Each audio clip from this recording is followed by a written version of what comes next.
আসসালামু আলাইকুম সুপ্রিয় দর্শক, আশা করি আল্লাহর অসীম রহমতে সকলেই ভালো আছেন। মৃত্যু সব জায়গায় উপস্থিত, ওত পেতে থাকে সব জায়গায়, মাঠে ঘাটে, পথে প্রান্তরে, যানবাহনের ঘরে, বড় বড় অট্টালিকায়, মজবুত কেল্লায়। কেউ জানে না কার জীবনের সমাপ্তি কোনখানে, কোন অবস্থায়। কোনো একজন রাষ্ট্রনায়ক আধা ঘন্টা পূর্বেও জানতে পারেনি ভয়াবহ মৃত্যু তার জন্য অপেক্ষা করছে। গোসল ছেড়েছেন, নাস্তা করে নিজেকে সাজিয়েছেন সফরের জন্য। স্ত্রী সন্তানরাও হাসি মুখে বিদায় দিয়েছেন। চলাফেরায়, আচরণে কোথাও পরিলক্ষিত হয়নি মৃত্যুর নিশানা। বিমানে উঠেছেন, রানওয়ে ছেড়ে বিমান পাখা মেলেছে আকাশে। সময় যাচ্ছে, মেঘের রাজ্য পাড়ি দিয়ে বিমান চলছে। আপন গন্তব্য রাষ্ট্রনায়ক বসে বসে প্ল্যানগুলো আবারও সাজাচ্ছেন মনে মনে। আচমকা একটি আওয়াজ হলো, কান ফাটানো সে আওয়াজ কিছু বোঝার পূর্বেই ভেঙ্গে টুকরো টুকরো হয়ে গেল ইস্পাতের খোল। জমিনে পড়তে লাগলো মানুষের ছিন্ন ভিন্ন দেহ। এই তো মৃত্যু, কি দিয়ে এড়াবে এ আমোস বিধানকে? হঠাৎ একদিন হযরত আজরাইল আলাইহিস সালাম আসবেন তোমার মৃত্যুর পরোয়ানা নিয়ে। সেদিন কোনো কিছুতেই আটকাতে পারবে না তাকে।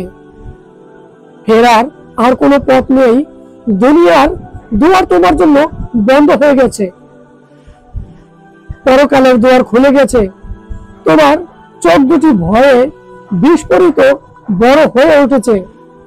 গলা শুকিয়ে গেছে, চামড়ার ভিতরে মাংসে, মজ্জায়, শিরা, উপশিরা গুলোতে লক্ষ লক্ষ ধারালো ছুরির আঘাত যেন কেউ করছে।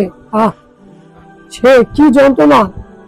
কই, কেউ তো তোমাকে সাহায্য করতে পারছে না। তোমার স্বজন, কত আত্মীয়, কেউ তো তোমাকে এই সীমাহীন যন্ত্রণা থেকে উদ্ধার করতে পারছে না। যিনি তোমার এই যন্ত্রণা লাঘব করতে পারতেন, সেই মহান রবকে ভুলে গিয়েছিলে তুমি? কি সে তোমাকে এত উদাসীন করে রেখেছিল? তার ভালোবাসায় ভুলেছিলে দয়াময় পরম প্রভুকে?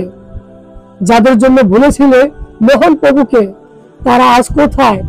তোমার এই সীমাহীন যন্ত্রণা তারা একটু তো কমিয়ে দিতে পারছে না।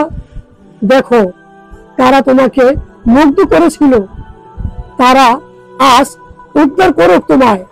যন্ত্রণা কমিয়ে দেখ তোমার ধন সম্পদ, স্ত্রী পুত্র, বন্ধু বান্ধব, ক্ষমতাধর নেতা। কোথায় কোথায় আজ তাদের ক্ষমতা? ভুল ভেঙেছে কোথায়? আহ, কদিন আগে যদি ভাঙতো তোমার এই ভুল। তুমিও তো ছিলে দুনিয়ায়, আলো বাতাসে ঘুরে বেরিয়েছ।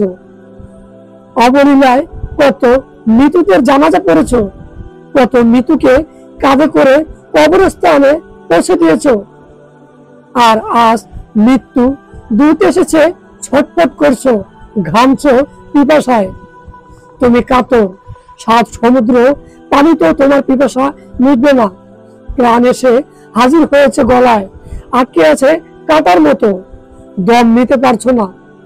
ধোকায় ছিলে তুমি। তুমি ভেবেছিলে দুনিয়া চিরদিন তোমার সাথে থাকবে। তুমি ভুলে গিয়েছিলে এটা বিদায়ের ঘর।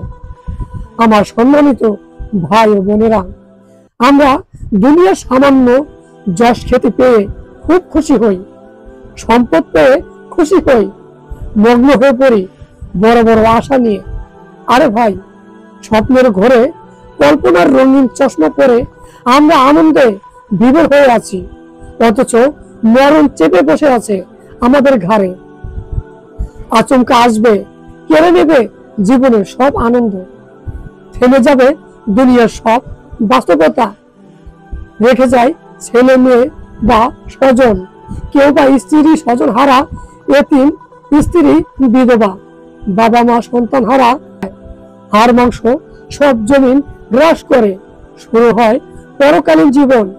এক সময় কবরও নিশ্চিহ্নিত হয়ে যায়। ভুলে যায় সবাই।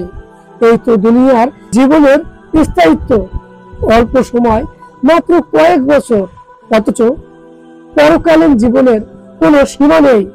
চিরস্থায়ী সেই জীবন। সুপ্রিয় দর্শক, আজ এ পর্যন্তই। একটা কথা বলি, এখনো ইসলামিক চ্যানেলটি সাবস্ক্রাইব করেননি, চ্যানেলটি সাবস্ক্রাইব করে বেল বাটনটি অন করে দিন।